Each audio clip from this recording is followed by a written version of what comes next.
केसरिया से मन जोगी हुआ रे, दिल झूमे देखो मतवारा हुआ रे, केसरिया से मन जोगी हुआ। हर पल मनाओ केसरी त्योहार। विमल, बोलो जुबान केसरी। नमस्कार, बहुत स्वागत है आपका। आप देख रहे हैं प्रहार, आपके साथ मैं हूं सलोनी श्रीवास्तव अजमेर। और प्रहार में सबसे पहले बात उस मुल्क की जो आतंक का सौदागर बना रहा और अब अपनी ही आवाम को टारगेट कर रहा है। खैबर पख्तूनख्वा में पाकिस्तान ने बीती रात बम बरसा दिए, 5 घर मलबे में तब्दील हो गए, 30 से ज्यादा मासूम मारे गए हैं, जिनमें महिलाएं और बच्चे भी शामिल हैं। पाकिस्तानी सेना ने दावा किया कि हमला टीटीपी पर था, लेकिन मारे गए लोग जो हैं वो निर्दोष लोग थे। जब एक मुल्क अपने ही लोगों के खिलाफ बमबारी करने लगे तो क्या वो देश कहलाने लायक बचता भी है? जिस आतंक को पाकिस्तान ने बढ़ावा दिया, आज वही आतंक उसकी सरहदें नहीं, उसके शहर खा रहा है। और मुनीर जैसा सैन्य शासक अपनी कुर्सी बचाने के लिए जनसंहार पर उतर आया है। और उससे भी बड़ा सवाल है कि आखिर दुनिया चुप क्यों है? इस्लामिक देश चुप क्यों है? क्या खैबर पख्तूनख्वा के मुसलमान नहीं है? मानवाधिकार की दुकानें सिर्फ गाजा और यूक्रेन तक ही सीमित रहेंगी? पाकिस्तानी सेना के इस नरसंहार पर पूरी जानकारी आपको देंगे। दूसरी खबर उस नफरत की जो अब योजनाबद्ध तरीके से त्योहारों को निशाना बना रही है। नवरात्रि की शुरुआत के साथ ही एक बार फिर पोस्टर की आड़ में पत्थरबाजी, सरतन से जुदा के नारे और सांप्रदायिक हिंसा का घिनौना खेल शुरू हो चुका है। कानपुर से निकली चिंगारी उन्नाव, बरेली और उत्तराखंड के काशीपुर तक फैल गई है। जुलूस निकाले गए, अनुमति नहीं ली गई और जब पुलिस ने रोका तो पुलिसकर्मी को घेर कर पीटा गया है। अब इसे कोई इत्तेफाक नहीं कह सकता, ये साजिशन किया गया है। सवाल यह है कि सरतन से जुदा के नारे किसके इशारे पर दोहराए जा रहे हैं? क्या मजहबी भावनाएं भड़काने के लिए धार्मिक प्रतीकों का इस्तेमाल हो रहा है और एफआईआर होते ही इसे धार्मिक उत्पीड़न की शक्ल दे दी जाती है? कैसे जुलूस के नाम पर जिहाद प्लान किया जा रहा है और किनके इशारे पर देश को सुलगाने की कोशिश हो रही है, बताएंगे आपको। तीसरी खबर भी इसी से जुड़ी है।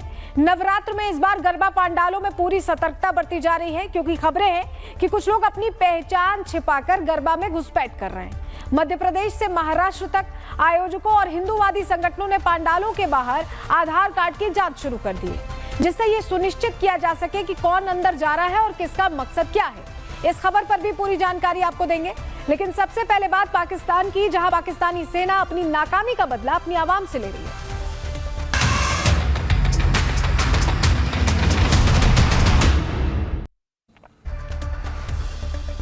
चलिए प्रहार की शुरुआत करने जा रहे हैं आज की सबसे बड़ी खबर के साथ, और वो खबर आई है पाकिस्तान से, जहां एक बार फिर से आतंकी अपना फन उठाने की कोशिश कर रहे हैं। इस्लामाबाद में आतंकी बाइक रैली निकाल रहे हैं, तो वहीं लाहौर में बारूद खरीदने के लिए चंदा मांगा जा रहा है। पूरी खबर बताएंगे, लेकिन सबसे पहले तस्वीर आपको दिखाते हैं। तस्वीर देखिए, ये पाकिस्तान की ताजा हालत है। पाकिस्तान के ये भाईजान किस अंदाज में आपको नजर आ रहे हैं, इसे समझ लीजिए कि हमारे पड़ोसी मुल्क की क्या दशा हो चुकी है। मैदान चाहे कोई भी क्यों ना हो, पाकिस्तान की पिटाई और कुटाई किस तरह से की जाती है हम आपको आगे दिखाएंगे। लेकिन इनकी हताशा जो आप देख रहे हैं, ये जो चेहरे की हताशा है, ये पूरे पाकिस्तान का सूरत हाल बयां कर रही है। और ये हर लिहाज से हताश है, महंगाई से लिहाज से, अपने हुक्मरान से हताश है, क्रिकेट मैदान में हताश है, हर तरह से हताश है। लेकिन उससे पहले अब आपको जरा अगली तस्वीर दिखा देते हैं, जहां किराए पर चढ़ाए जाने से बौखलाई पाकिस्तानी सेना ने अपने ही लोगों पर मिसाइल मार दिया। और यह खबर खैबर पख्तूनख्वा के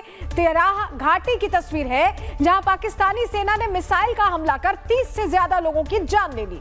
ये तस्वीर जो आप देख रहे हैं, रात करीब 2 बजे पाकिस्तानी वायुसेना ने JF-17 लड़ाकू विमानों से कम 8 LS-6 बम गिराए अपनी ही आवाम पर, जिसने पूरे गांव को तबाह कर दिया है और इसमें महिलाएं, बच्चे, सबकी मौत हो गई। लेकिन पाकिस्तान के लोग इसका जवाब किस तरह से दे रहे हैं, तो ये तस्वीर देखिए, जहां बलूचिस्तान में पाकिस्तानी सेना का पूरा काफिला ही उड़ा दिया गया है। पाकिस्तानी सेना के जवान हवा में उड़ते नजर आए। ये तस्वीर हम आपको दिखा रहे हैं।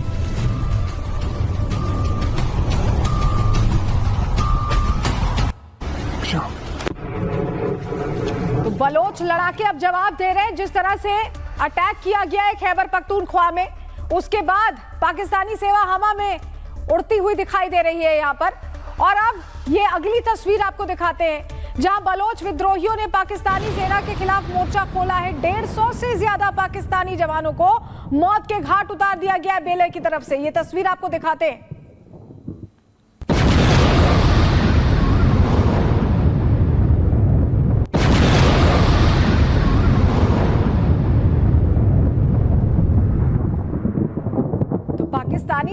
भागने पर मजबूर हो गई अपने ही देश में।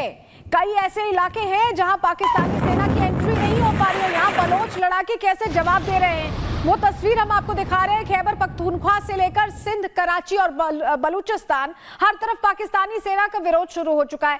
लोग सड़कों पर निकल आए हैं। पाकिस्तान में नेपाल कांड होने के पूरे संकेत मिल रहे हैं। तस्वीर देखिए।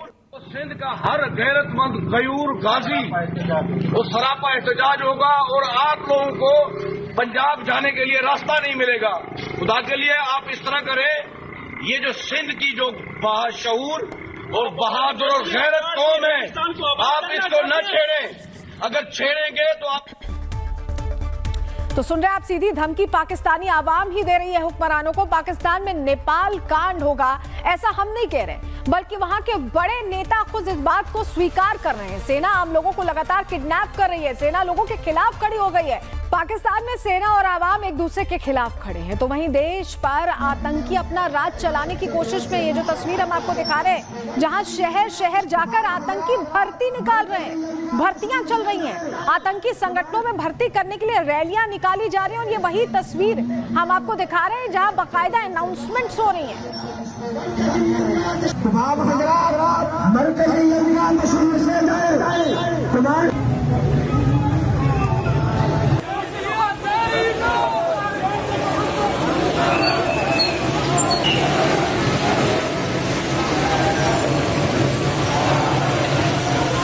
तो आप देख रहे हैं कैसे वैकेंसी निकाली गई है आतंकियों की भर्ती के लिए, और बाकायदा मंचों से बड़ा बड़ा ऐलान किया जा रहा है।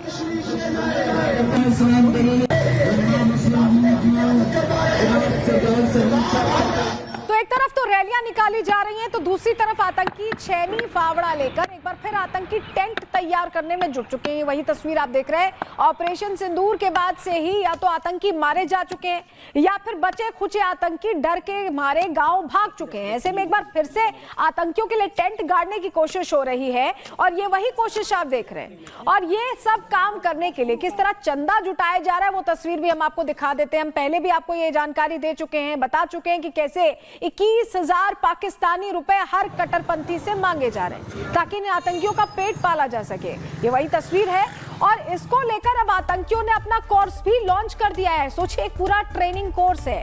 वीडियो बनाकर आतंकी ट्रेनिंग का टाइम टेबल बता रहे हैं। 10 दिन में आतंकी बनाने का दावा कर रहे हैं। आप भी सुनिए। 15 सितंबर है, मरकज साहिबा मुरीद के अंदर, ये पूरे पाकिस्तान के अंदर वाहिद एक जगह है जहां पे दौरा सुफा के नाम से एक रिफ्रेशर कोर्स होता है, जिसमें दीन की बुनियादी मालूमात, नमाज का तर्जुमा, अखलाकियात, दीनी तरबियत, मैयत को गुस्ल देने का तरीका, अगर कोई बंदा किसी जगह पे जख्मी हो जाए उसको फर्स्ट एड कैसे देनी है, जनाजा पढ़ाना, ईद पढ़ाना, नमाज पढ़ाना, सारे काम सिर्फ 10 दिन के अंदर अंदर सिखा दिए जाते हैं और उसका प्रैक्टिकल करवाया जाता है। ये पूरे पाकिस्तान के अंदर इस तरह की कोई जगह नहीं है मेरी मालूमात के मुताबिक। और इसके साथ साथ घुड़सवारी, तैरना, इस तरह इसके अलावा और बहुत सारी चीजें सिखाई जाती हैं। तो पहली फुर्सत में खुद भी और अपने किसी अजीज को इस कोर्स में शामिल कीजिए। देखिए, अब एक तरफ पाकिस्तान में आतंकी कोर्स बेचे जा रहे हैं, भर्तियां शुरू की जा चुकी हैं, चंदा जुटाया जा रहा है, तो वहीं दूसरी तरफ आतंकी मंच से ऑपरेशन सिंदूर का रोना रो रहे हैं। मसूद अजहर के परिवार को कैसे मारा गया उसकी कहानियां सुना रहे हैं, तो कभी प्रधानमंत्री नरेंद्र मोदी को गीदड़ भभकी भी देते हैं। अब पाकिस्तान में पाले पोसे गए आतंकी मिट्टी में मिला दिए गए मरकज को फिर से खड़ा करने की बात कर रहे हैं, यानी सांप एक बार फिर फन उठाने की कोशिश कर रहा है। ये तस्वीर आप देख रहे हैं जहां अलग अलग बातें कही जा रही हैं अलग अलग चेहरों की तरफ। अभी आतंकी मलबा बन चुके अपने ठिकानों पर, कितनी भी रंगाई पुताई कर ले, कितनी भी नई भर्तियां कर ले, लेकिन वो सब बेकार जाने वाली हैं, क्योंकि जिस ऑपरेशन सिंदूर ने उनका ये हाल किया है वो बंद नहीं किया गया है, बल्कि वो तो बस इंतजार में होल्ड किया गया है कि जिस दिन ये आतंकी बिल से निकले इन्हें किस मौत मारा जाएगा। राजनाथ सिंह खुद बता रहे हैं, आप भी सुनिए। प्रधानमंत्री जी ने भी कहा कि यह तो भी पास है, पास अभी ऑपरेशन सिंदूर को स्थगित किया है और आगे भी कोई वारदात होगी तो सिद्ध क्यों दिला रहे हैं, फिर आगे होगी तो होगी, फिर से शुरू हो जाएगा।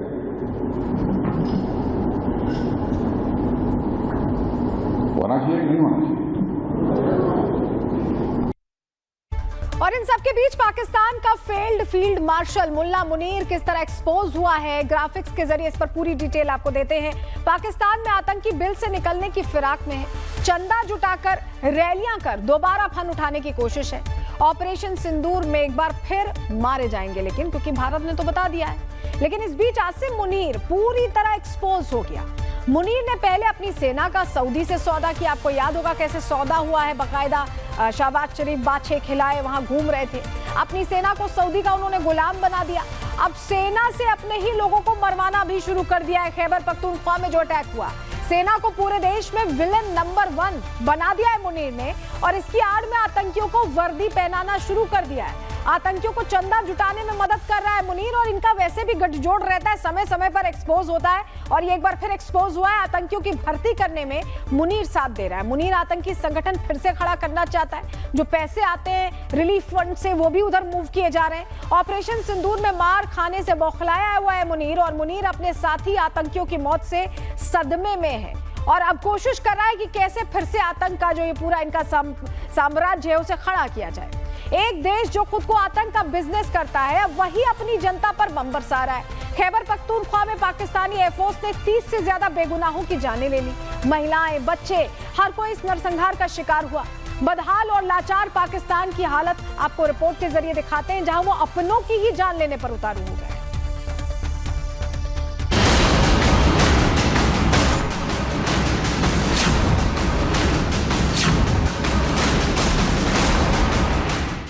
पाकिस्तान फन उठाएगा, कुचल दिया जाएगा। मुनीर का आतंकी अरमान ले ली अपनों की जान। पाकिस्तान में मुल्ला मुनीर से लेकर दिवालिया शरीफ तक सभी ने अपनी आवाम को कट्टरपंथ का हैवी डोज देकर जिंदा बनाए रखा। लेकिन ऑपरेशन सिंदूर के बाद उठे धुएं में इनका इरादा भी धू धू कर जल उठा। पाकिस्तान में आवाम ने अपने हाथ में बंदूक उठा ली है। हर गोली पर मुल्ला मुनीर और शहबाज का नाम लिख दिया गया है। खैबर पख्तूनख्वा से लेकर कराची तक पाकिस्तानी सेना को दौड़ा दौड़ा कर मारा जा रहा है। पाकिस्तान में नेपाल कांड करीब नजर आ रहा है, और इस सब से बौखलाए मुल्ला मुनीर ने अपनी ही आवाम का नरसंहार करने की ठान ली है। अपनी गद्दी को सुरक्षित बनाए रखने के लिए मुनीर ने अपने ही लोगों पर एयर स्ट्राइक कर दी है। मुनीर के दिमाग में भरे कायरता के कट्टरपंथी वायरस ने मासूम बच्चों, महिलाओं और निर्दोष लोगों को मौत के घाट उतार दिया। इन सभी का दोष सिर्फ इतना था कि ये अपनी सेना के आतंकी चरित्र को समझ चुके थे। चादर से ढकी लाशें और चारों तरफ मलबा ही मलबा। विनाश की ये तस्वीरें खैबर पख्तूनख्वा की हैं, जहां भारत के ऑपरेशन सिंदूर में मात खाए पाकिस्तान ने नरसंहार किया है। रविवार और सोमवार की दरमियानी रात करीब 2 बजे पाकिस्तानी वायुसेना ने JF-17 लड़ाकू विमानों से तिराह घाटी में एक के बाद एक 8 LS-6 बम गिराए। 5 घरों को निशाना बनाया गया और चंद लम्हों में मतरेदारा गांव में मातम पसर गया। इस भीषण हवाई हमले में 30 लोगों की मौत हो गई, जिसमें बच्चों से लेकर महिलाएं तक शामिल हैं। पाकिस्तान का दावा है कि यह हमला तहरीक तालिबान पाकिस्तान यानी TTP के ठिकानों पर किया गया है, लेकिन असलियत में मौत निर्दोष लोगों की हुई है। पाकिस्तान पिछले 3 हफ्तों से TTP के ठिकानों पर कार्रवाई का दावा कर रहा है, लेकिन इस कार्रवाई की आड़ में रिहायशी इलाकों को निशाना बनाया जा रहा है। आतंक के खिलाफ लड़ाई का ढोंग रचने वाले पाकिस्तान के सेना प्रमुख आसिम मुनीर ने अपनी ही जनता पर बम बरसाए। दूसरी तरफ सड़क पर आतंकी खुलेआम भर्ती प्रक्रिया चला रहे हैं। चौक चौराहों से खुलेआम जिहाद करने की कस्में खाई जा रही हैं। आतंकी ठिकानों का फिर से पुनर्निर्माण करने की कोशिशें की जा रही हैं। और ये वो हकीकत है जो पाकिस्तान की सच्चाई बताता है। जो देश पूरी दुनिया में आतंक का कारोबार करता है, वो अपने ही लोगों पर बम बरसाने से पीछे नहीं हटता। ऐसे में सवाल तो ये भी है कि मानवता की उच्च चोटियों पर बैठने का दावा करने वाली UN जैसी संस्थाएं आज चुप क्यों हैं? आसिम मुनीर की इस बेशर्मी पर NATO की मुस्लिम कॉपी सऊदी अरब एंड टीम चुप्पी क्यों साधे हुए है? क्या खैबर में मारे जा रहे मुसलमान नहीं हैं? या फिर मुस्लिम उम्मा के नाम पर हो रही उठक बैठक महज एक नौटंकी है? Bureau report, Republic Bharat.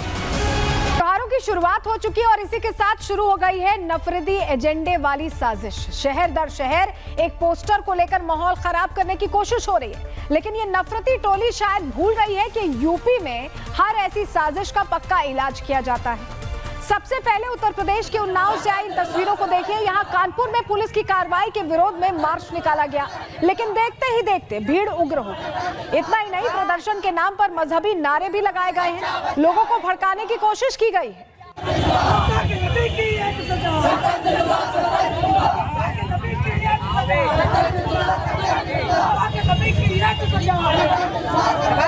आपने देखी, दरअसल ये सारा प्रदर्शन कानपुर में दर्ज एक एफआईआर के खिलाफ शुरू हुआ, जिसे लेकर गलत जानकारी फैलाई गई।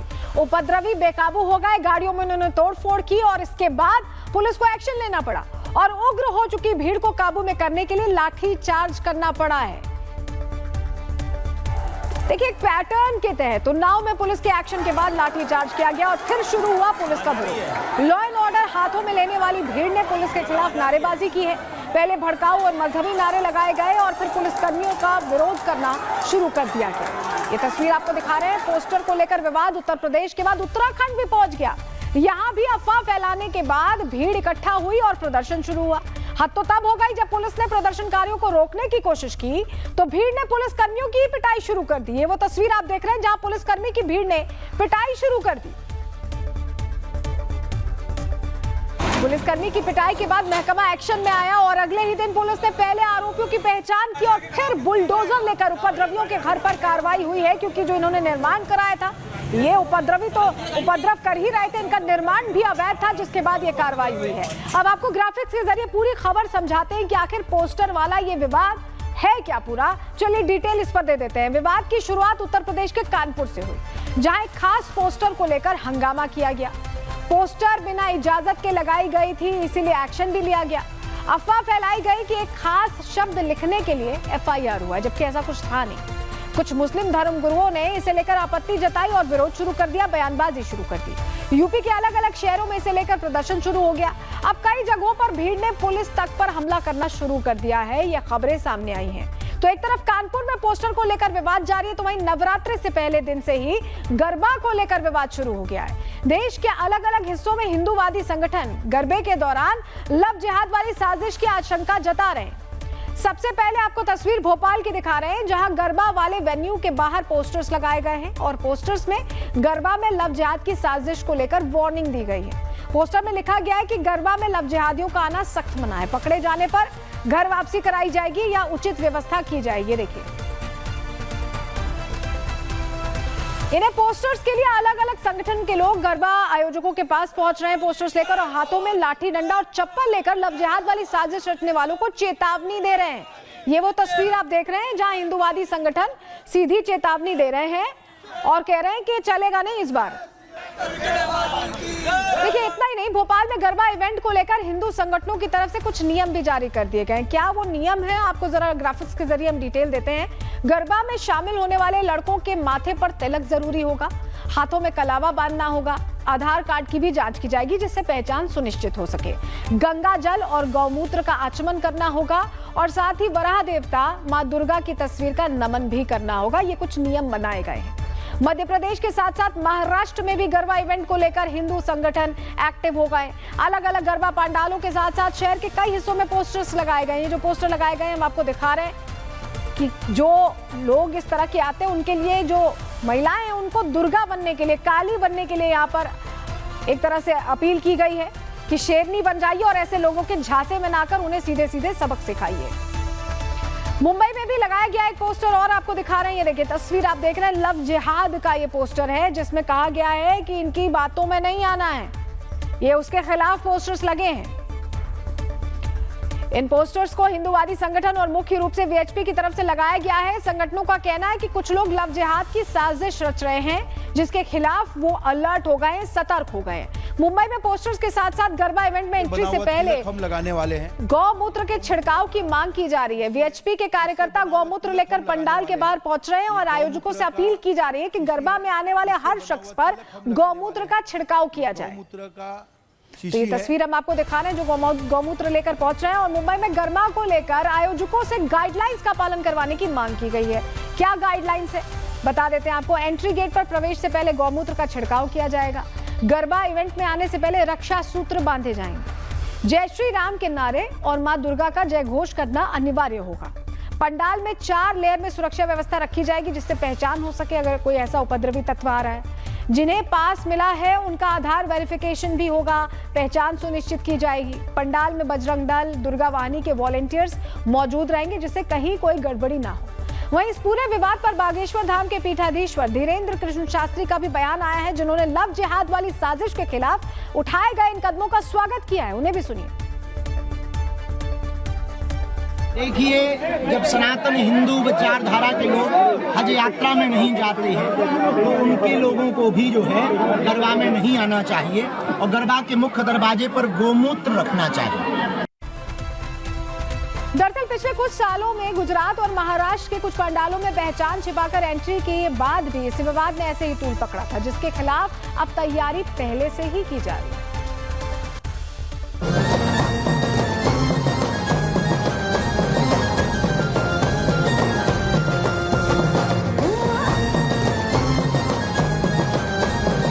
नवरात्रि का त्योहार शुरू हो चुका है। हर तरफ उत्सव का माहौल है। सड़कों पर आस्था का सैलाब है। पंडाल सज धज कर तैयार है। मां दुर्गा की प्राण प्रतिष्ठा की जबरदस्त तैयारियां चल रही हैं। युवाओं में गरबा को लेकर उत्साह है, लेकिन गरबे से पहले एंट्री हो चुकी है लव जिहाद वाले बवाल की। मध्य प्रदेश से लेकर महाराष्ट्र तक गरबा इवेंट से पहले हिंदूवादी संगठन एक्टिव हो चुके हैं। पंडालों के बाहर पोस्टर लगाए जा रहे हैं। गरबा इवेंट की तैयारी में लगे युवाओं के आधार कार्ड की जांच की जा रही है। इवेंट मैनेजर्स को कई तरह की गाइडलाइंस के पालन के लिए कहा गया है जिसमें गौमूत्र छिड़कवाने से लेकर मां दुर्गा का उद्घोष और तिलक लगवाना तक शामिल है। दरअसल बीते कुछ सालों में गरबा इवेंट्स में लव जिहाद की साजिश को लेकर कई विवाद हुए हैं जिसके बाद हिंदूवादी संगठन इसे लेकर पहले से एक्टिव है। तस्वीर भोपाल की है जहां कई जगहों पर गरबा इवेंट की तैयारी चल रही है। जहां आयोजन होना है वहां कई तरह के पोस्टर्स लगाए गए हैं। लव जिहाद के खिलाफ संगठनों के कार्यकर्ता नारेबाजी कर रहे हैं। गरबा जिहाद बर्दाश्त नहीं होगा, इसको लेकर झांकी समिति के लोग और तमाम जो हिंदू संगठन के लोग वो जागरूक हैं। यहाँ आप देखिए अवधपुरी इलाका, यहाँ पर गरबा पंडाल के बाहर साफ तौर पर होर्डिंग लगाए हैं जिसमें लिखा है कि गरबे के पंडाल में जिहादियों का आना सख्त मना है। पकड़े जाने पर घर वापसी कराई जाएगी या उचित व्यवस्था की जाएगी। तमाम ये जो लोग हैं ये हिंदू संगठन से जुड़े लोग हैं। इन्होंने ही यहाँ पर गरबा स्थल का गरबा पंडाल लगाया और गरबे का आयोजन किया है। एक तरफ हिंदूवादी संगठन गरबा को लेकर सड़कों पर उतर आए हैं तो वहीं दखल की वजह से कई जगहों पर आयोजकों से विवाद भी हो रहा है। जिहाद एक मानसिकता है, उस मानसिकता का विरोध है। यहाँ किसी धर्म जाति का विरोध नहीं कर रहे हम। जिहादी मानसिकता के तहत आप यहाँ पर आए, लव जिहाद जैसी खराब चीज हमारे यहाँ करके जाए, हमारी माताओं बहनों पर आप गलत नजर रखें, ये हम कैसे बर्दाश्त कर सकते हैं। हम आधार कार्ड सब चेक करेंगे सबका और सबको तिलक लगाएंगे और ऐसा कोई भी करने से मना करता है, अपना आधार कार्ड नहीं दिखाता है तो उसके खिलाफ हम कड़ी करेंगे। ये हमारी रक्षा के लिए है और हम अंदर कोई भी गलत काम ना होने देंगे। ये केवल हमारी रक्षा के लिए है। तो देखिए अब ये कहा गया है कि वेरिफिकेशन किया जाएगा, इसको लेकर विरोध भी हो रहा है, राजनीति भी हो रही है। किस तरह से हम नवरात्र के दिन रंगत सामने आती है, क्या मामले ऐसे वाकई सामने आते हैं, इस पर हमारी नजर रहेगी। केसरिया से मन जोगी हुआ रे, दिल झूमे देखो मतवारा हुआ रे। केसरिया से मन जोगी हुआ। हर पल मनाओ केसरी त्योहार। विमल, बोलो जुबान केसरी।